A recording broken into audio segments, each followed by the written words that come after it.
Tom McIntyre. I've got a few more laps to complete, so someone nice will be introducing the session. Come on in, the water's fine.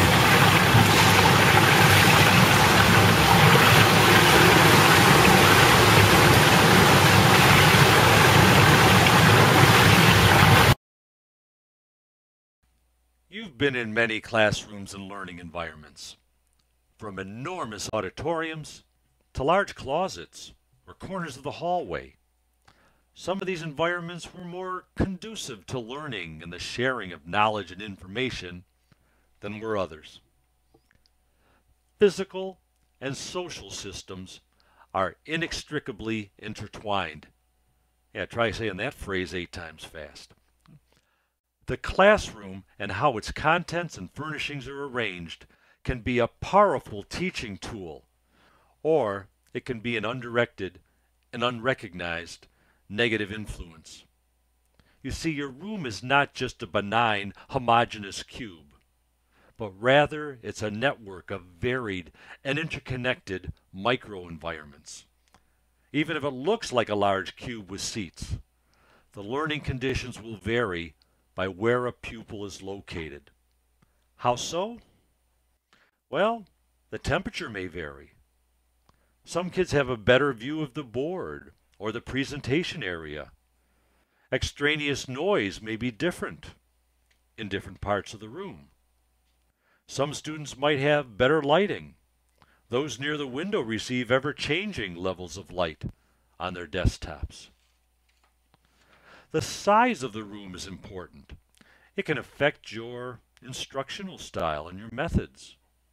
How so? It will determine how you plan for movement, or lack thereof. The methods you use, cooperative learning, moving between stations and learning centers, responding to pages taped on the wall. It affects our interpersonal interaction. We know from studies that rats and humans tend to react negatively to being cramped up in spaces. Architects, when they're developing environments, allocate space figured primarily on the funds that are available, the anticipated time of occupancy. Fallout shelters, tornado shelters, averaging about 6 square feet per person, because it's supposed to be a short-term stay in that environment. County jails, about 48 square feet per person. How about the schoolroom? In a typical schoolroom, there's about 30 square feet per pupil. But then take into account the furnishings that cut down on open space. Consider the unusable space near the doors, the class entry, the bathroom, the coat room. And then we've got the teacher oftentimes hogging a large unfurnished space near the front, which is used for instruction. With all of this taken into account, the real space per student ratio is about 18 square feet. And this is for 6 to 7 hours of occupancy. I was telling my daughter this is about the size of 2 phone booths. She then said to me, "Dad, what's a phone booth?" I said, "Oh yeah, I'm going to have to come up with something else. How about a large, tall refrigerator?" Oh, I would have been glad in my teaching days to have that 18 square feet. This phone booth is more representative of my self-contained classroom. There are so many influences that come with the room to which we're assigned, over which we have no control. So what are some of those influences that we can't avoid? What comes with the room that we need to work around, so to speak? Let's see. In addition to the size, there's the shape of the room, changed by any non-movable objects that might be there. The doors, the closets, the windows, the bulletin board, the height of the chalk or the whiteboard or the smart board, the height of the ceiling, internet and cable outlets, drinking fountains and sinks, bathroom.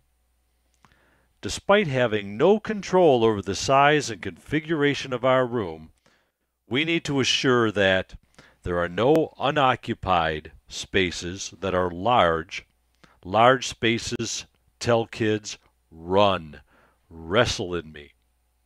The teacher also has to be able to move to offer assistance to anyone who might need it. And students need to be able to move without disturbing others. The more our space looks like a learning environment and less like a prison or a playground, the fewer problems we're going to experience. Given the space available and the configuration of the room, we're going to need to arrange for the various types of groupings and learning formats that we'll be utilizing. Some of the format options are the full class presentation by the teacher, individual or small group practice or application of instruction, reading groups, panel discussion, role-playing, learning centers. How are you going to make your style of instruction fit into that classroom? Let's take a peek at some different ways of arranging the seating for different styles of instruction. We see in this first slide demonstration seating for demonstration followed by discussion. So how do the two configurations compare? What do you think might be the benefits of each? They're both excellent for class discussion, teacher-directed instruction with student participation. It does provide a low to medium structure to the classes. The models could be also used with classes that need a high degree of structure with an adult circulating. What's problematic? Well, there's an inefficient use of space. Can't use it with a large number of students being assigned to the class. Not particularly good for group activities, except perhaps the first one, the one on the left, where I could see where we might be able to assign kids into working teams, perhaps move the desks fairly easily. I also like that I can get to my students a little bit easier with that center aisle. This next image shows row seating. What type of instruction do you think occurs in these rooms? Just by walking into a room, you can tell a lot about what sort of instruction is going on. Well, it is great for whole class instruction.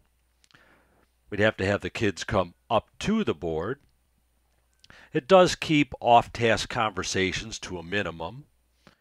It directs student attention to the front of the room. It allows for ease of movement to the trash, to the sharpener, to the exit from the room. These provide medium to high structure. The connecting of the two desks in the classroom to the right allows for a peer assistant to attempt to help before needing to call over the teacher. However, we're not yet able to use the ask three, then me strategy that would become possible in a classroom with cluster seating. While you're considering whether one option is superior to the other, do be aware that both are good for easy circulation, access to your students, cooperative group work, teamwork, and it's best for youngsters that need a low degree of structure, kids who are self-guided. Some of the problems? Well, certainly proximity to other kids can lead to off-task socialization. And some kids may have to turn in their seats to see the board or see the teacher instructing. So we're trying to decide whether to set up our classroom in rows or clusters. Harry Wong would recommend that you use rows on the first day. Why? To prevent cliques or cliques from forming and to assert an in-charge sort of image. With regard to row seating, what does research tell us about which students receive the most teacher attention and assistance? Front seats and those kids seated down the middle aisles. Those in the back, those on the side aisles, get less teacher assistance.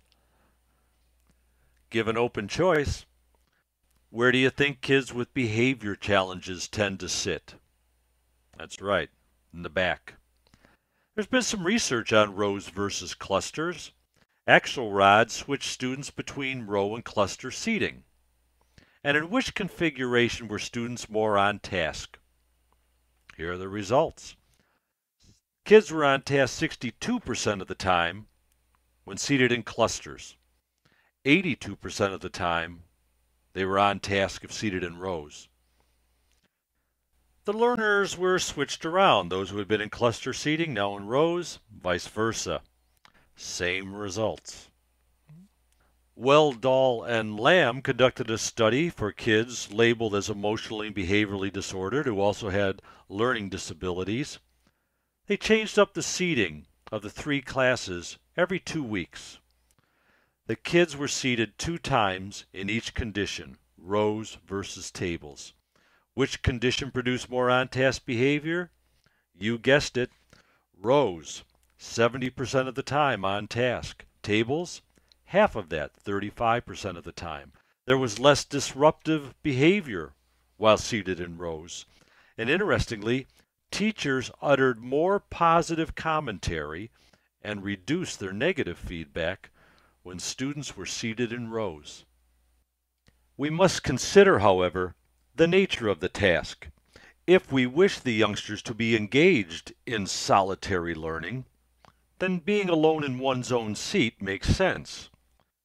However, we don't want our kids to always be involved in isolated learning. There are times when we want the youngsters to learn from each other, to engage in a group activity. Then cluster seating makes more sense. How do we keep our learners on task? Through cooperative learning activities, in which each member of the group has an important role to play, and each member must play that role in order for the group to be successful. You can find more information on cooperative learning at behavioradvisor.com.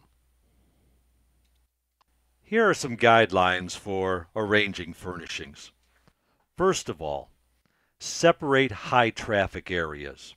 Areas such as the teacher's desk, computer stations, group work areas, pencil sharpeners, trash cans, water fountains, pick-up and drop-off locations for books and papers. Before your students see the room in this manner for the first time, stand in different parts of the room to be sure that you'll be able to see all of your students. What sort of things might interfere with a clear field of vision to all of your students from all places?